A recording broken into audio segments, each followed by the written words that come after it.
Welcome, I'm Ananya Datta and I'm back with another edition of Race to Power. Let's start talking about people, power and politics. Here's what's coming up in the next 30 minutes. The ripple effect of the European elections is still being felt after France, Germany's far right, has set its first electoral record. The question is, will chaos follow Berlin like it did in Paris? A week after the parents of an American-Israeli hostages said that their son's kidnapping in Gaza is not a political issue, it has become a political issue in Washington. We tell you how.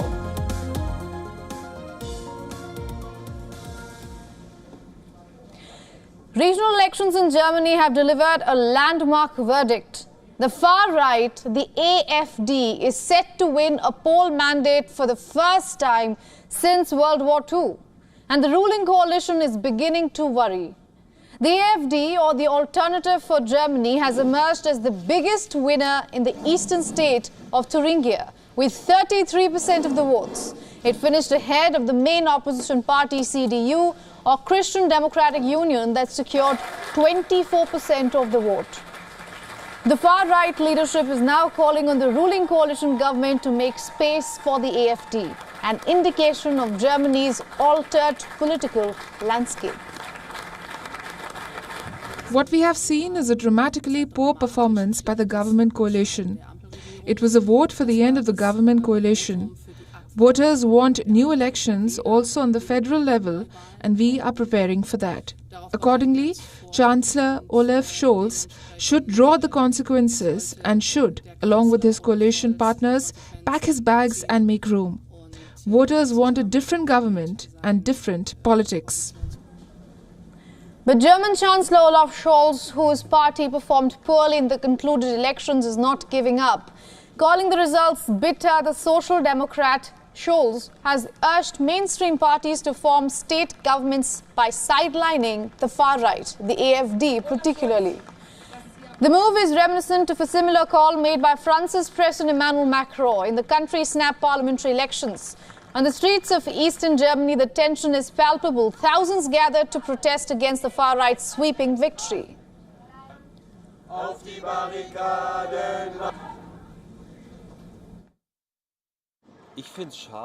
I think it's a shame, also because of our German history, that a right-wing extremist party is once again represented here, and my hope is, also because I'm a male nurse working with physically handicapped people, that everything will turn out well in the sense that there won't be any restrictions for people who talk differently and who look different.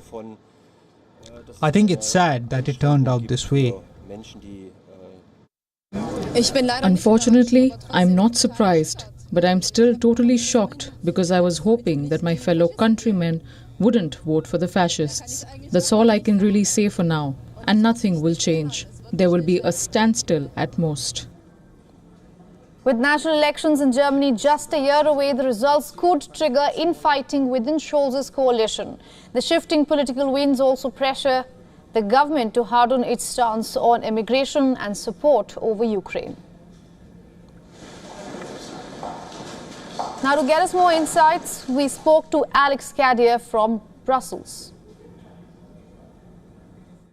Yeah, well, it's an indication, but it is not really a massive indication of where the country is. So to give you a sense of the size of Thuringia, that's about 2% of the national vote, and then you add 5% for Saxony. So you're looking at, in these two elections, 7% of the national electorate that will turn out in those federal elections that you just mentioned. So it is, at least in demographic terms, is not a big indication of where the country stands. What it does show, though, is that there is no more stigma for certain voters to vote for the AfD, to vote for far-right parties, which, of course, are so historically sensitive in Germany. It shows that the stigma of voting for the AfD is gone. It also shows that all the warnings by mainstream politicians, including the German Chancellor Olaf Scholz, against these far-right parties have not landed with the voters of Thuringia or Saxony, or the fact that the Internal Intelligence Agency of Germany has warned about about extremism within the AFD's ranks. So certainly that stigma, that fear of voting for the AFD seems to have dwindled in these regions. But as I said, it is still a small proportion of the German voting population. The other thing to say, though, is that because Germany is all about coalitions, all about parties working together to form a government, it may further divide an already very fractured political landscape in Germany.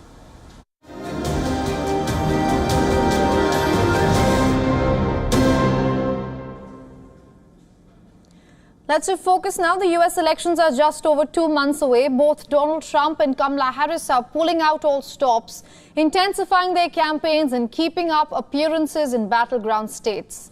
But over the weekend, news of 6 hostages getting killed in Gaza has put the long overdue ceasefire and hostage deal in the spotlight.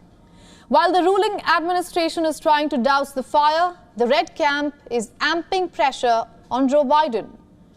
The Republican presidential nominee slammed Joe Biden and Kamala Harris, blaming them for the hostage deaths, who included Israeli-American citizen Hersh Goldberg-Polin. Trump on social media minced no words in slamming Biden-Harris for poor leadership and saying that they have blood on their hands. Other Republican lawmakers lashed out at the US president not for pushing through a hostage deal. But on the contrary, the Red Camp has blamed the Biden-Harris administration for not supporting Israel strongly enough. One Republican has gone as far as saying the current leadership has encouraged and emboldened Hamas. Another Republican lawmaker has pointed fingers at Iran, urging Washington to target the country's oil refineries if hostages are not released. In the blue camp, Kamala Harris is under immense pressure. All eyes are now waiting to see what the incumbent vice president and Biden's successor says or does next, as the focus of many American voters shifts to Gaza and America's Israel policy.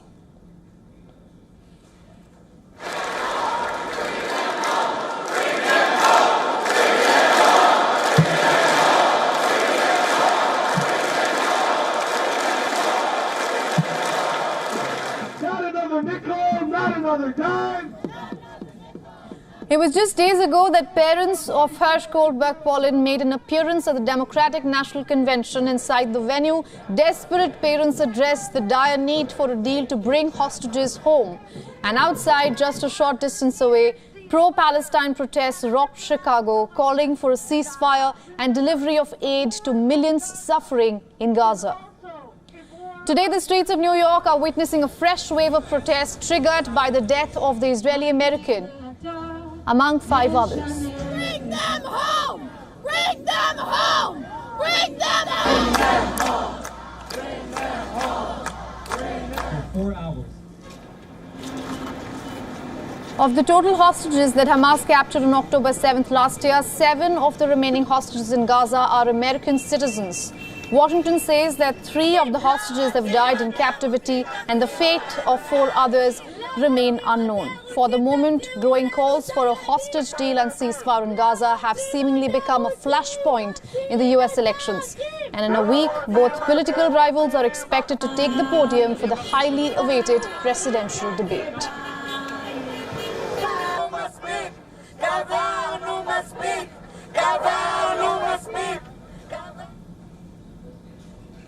And to take this story further, we are being joined by Jeffrey Caberservice from Virginia. He is the Vice President of Political Studies, Niskanen Center, and the author of Rule and Ruin. Jeffrey, Mr. Jeffrey, thank you so much for joining us here on WION. Good to see you. Good to see you as well. Let me start by asking you this. How much of what happens in Gaza and Israel actually affects an average American voter? It probably is true that the average American voter is not paying close attention to the situation in Gaza and Israel. However, the situation certainly does affect American politics because it's so divisive on the Democratic side. Kamala Harris has the virtue of being indirectly tied to Joe Biden's record of support for Israel. Certainly her supporters wish to see her as more sympathetic to the Palestinian cause. On the other hand, she hasn't had to take any firm positions really on one side or the other. The killing of the hostages most recently probably will put more pressure on her to come out one way or another. Right, Mr. Jeffrey, since you say that Kamala Harris, her supporters are looking for her to be more sympathetic when it comes to her West Asia policy and specifically to what's happening in Gaza, do you think she will be more sympathetic? I think the perception is that Kamala Harris, having been someone come from the progressive wing of the Democratic Party, has more sympathy towards the Palestinians. And I think almost certainly she will feel freer to criticize the Netanyahu government than Joe Biden has so far. On the other hand, the American public is rather divided, and the Democratic Party is deeply divided on this issue. I should emphasize that Gaza is not an issue that divides the Republicans. If anything, they are trying to tell the Biden administration that they should have given Israel and Netanyahu government a freer hand in rooting out the terrorists. Right. Speaking of the Republicans, I have a quote by Donald Trump. He has reacted to what's happened in Gaza. He says, and I'm quoting, "American citizens murdered by Hamas due to poor leadership of Joe Biden and Kamala Harris. This terror would have never happened if I were president." Typical Trump speaking, but it's just 2 months before elections. It's a good time to ask, what is Donald Trump's strategy towards West Asia? Donald Trump doesn't really have a strategy, so to speak. He can point to certain successes in the Middle East in his administration, such as the Abraham Accords. However, he has not said definitively how he would respond in the case of the current Gaza situation. The Republican Party generally, though, seems to favor the Netanyahu government taking even more active measures to combat Hamas, regardless of the civilian casualties. This presents a problem, in a sense, for the protesters on the Democratic side. If the extent that they're damaging the Harris campaign over the Gaza issue, the beneficiary would be Donald Trump and a harder line toward Palestine. Right, Mr. Jeffrey, very quickly, I'm being told I'm running out of time, but the hopes are really low at the moment for a ceasefire and hostage deal. But say that we do have one in the next 2 months. How do you think that immediately affects what happens on November 5th? You know, I think that the Democrats would benefit more from a ceasefire than the Republicans. And I think the question of the terms would be important here. If the Biden administration and the incipient Harris administration was seen as having overly favored Hamas, then there would be an opening for criticism from the Republicans. But I think the general sense of the American people is that this has been a tragic conflict. They would like to see the hostages, and particularly the Americans, released. And it would probably, if there was a ceasefire, be a more optimistic moment for the American public, which in the end could favor the Democrats. All right, Mr. Jeffrey, thank you so much for joining us here on WION. Good to speak to you. Good to speak to you as well.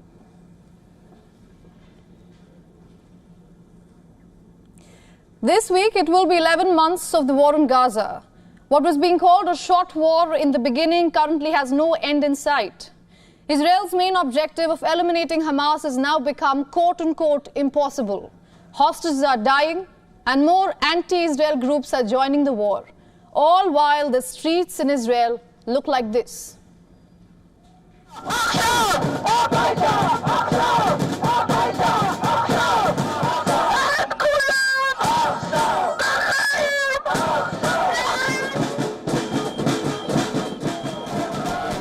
Tel Aviv, Jerusalem and outside Prime Minister's residence all look alike. It's the war Israel is fighting within, where despair has turned into anger. The latest deaths of 6 more hostages in Gaza have brought tens and thousands of Israelis to the streets.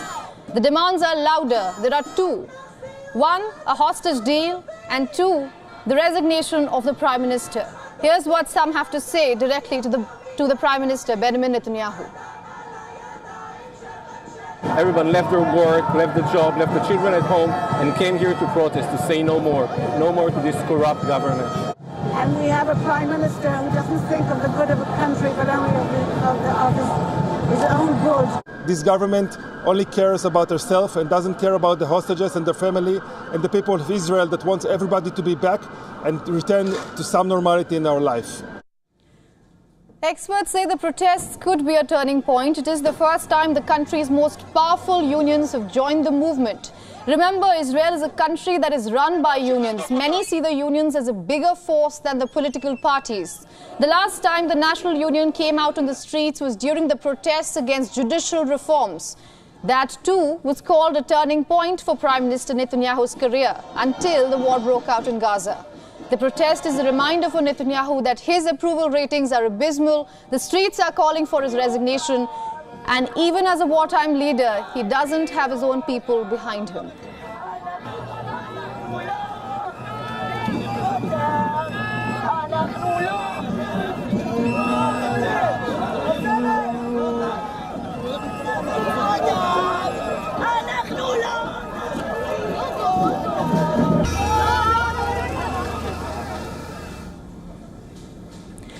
Let's focus now. Mexico is reeling under protests over proposed judicial reforms that have caused a stir.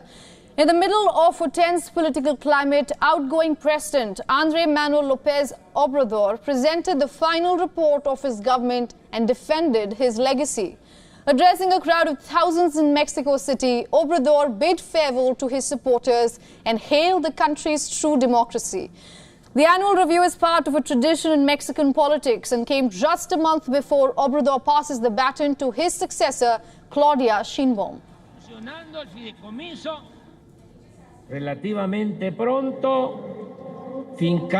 And as we were able to lay the foundations to initiate a new stage, which is already known and identified as the fourth transformation of the public life of Mexico. Miles away, protests against proposed judicial reforms are underway. Law students from several Mexican universities took to the streets, protesting against the government's plans to reform the judiciary. The proposed overhaul involves electing justices of the federal system by popular vote, replacing a merit-based system.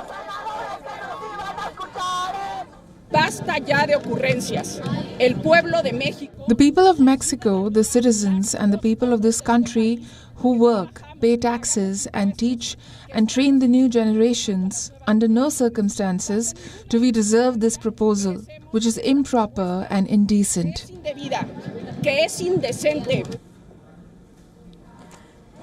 In the midst of rising tensions between the administration, judicial stakeholders and citizenry critical of the changes, a congressional commission has approved the reform and paved the way for a final debate under the new Congress in the coming few days. In Parliament, the ruling Morena party and its allies hold a clear two-thirds supermajority in the lower house, but are a seat short in the Senate.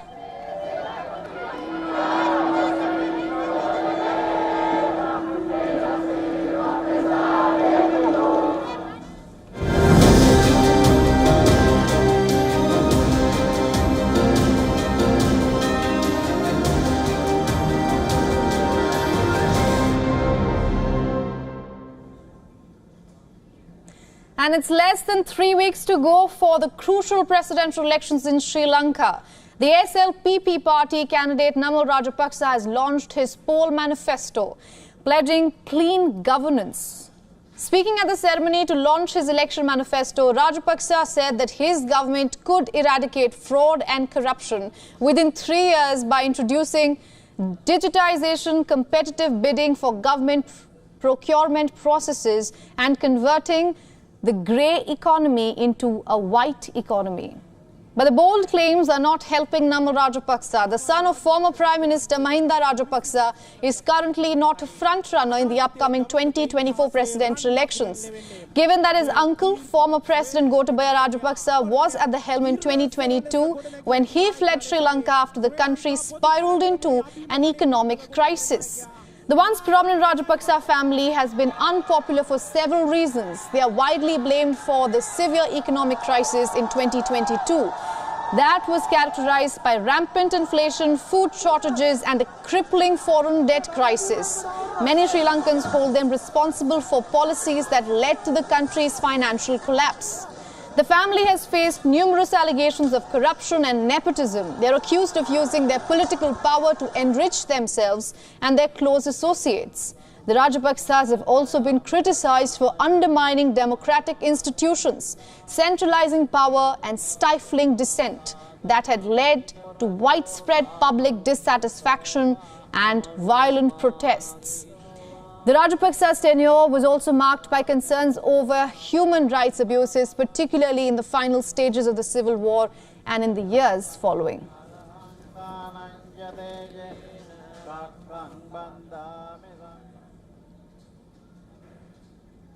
Now, correspondent Dasunya Thauda has more on this from Colombo. Presidential hopeful Namal Rajapaksa's statement to rid the country of corruption in a matter of years has certainly raised eyebrows amongst the general public, especially given the fact that it was his own family members who were accused of widespread corruption and abuse of power during their respective tenures as President, Prime Minister and ministers. Nevertheless, it is understood that Namal Rajapaksa will not be a prominent frontrunner in the upcoming election and that other candidates, namely Anrukumara Dissanayaka, Sajid Premadasa and current President Ranil Wickremesinghe, appear to be the top three frontrunners in the September 21st election. Reporting for WION The World is one from Colombo. I'm Dasania Tauga. Let's now take a look at what else is making news in the world of elections and politics. In the United Kingdom, the race is on to become the next Tory leader. Former Minister Kemi Badenoch and also James Cleverly launched their campaign earlier in the day to replace Rishi Sunak as the Conservative Party leader. Badenoch and Cleverly are two of the 6 lawmakers who put in their nominations for the next party head. Tory lawmakers will be voting on September 4th to bring the competition down from 6 nominees to 4.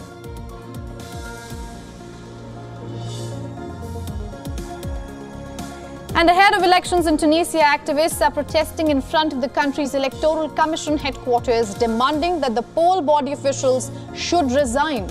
The demonstrations were triggered by the EC's decision to overrule a court order on reinstating 3 presidential candidates.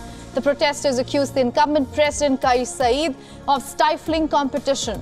The EC has only approved 3 candidates ahead of the October 6th election, Saied and 2 others.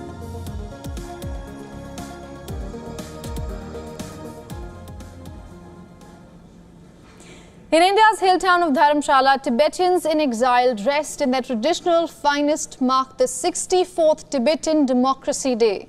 For 64 long years, Tibet's government in exile has made India its home after a failed uprising against Chinese occupation in the year 1959.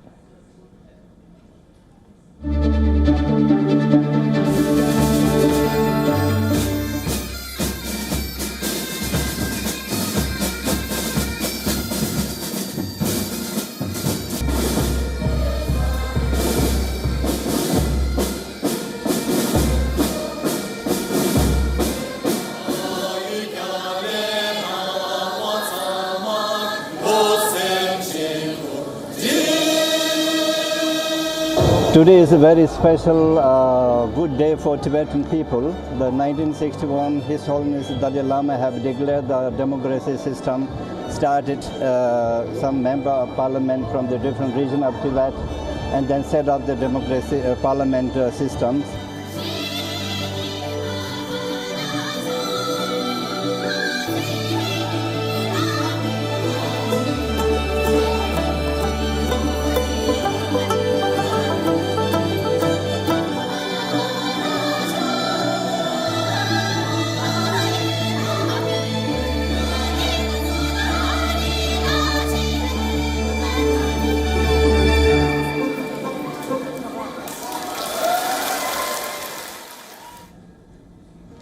And with that, we are wrapping up this edition of Race to Power. Thanks for watching with me, Ananya Datta.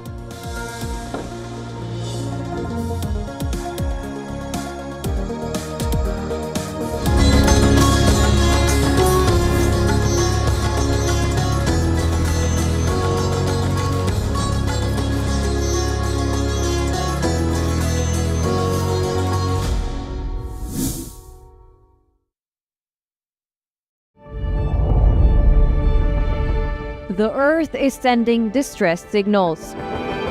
Wildfires, droughts, and melting glaciers. Can we reverse the damage? Explore the harrowing effects of climate change.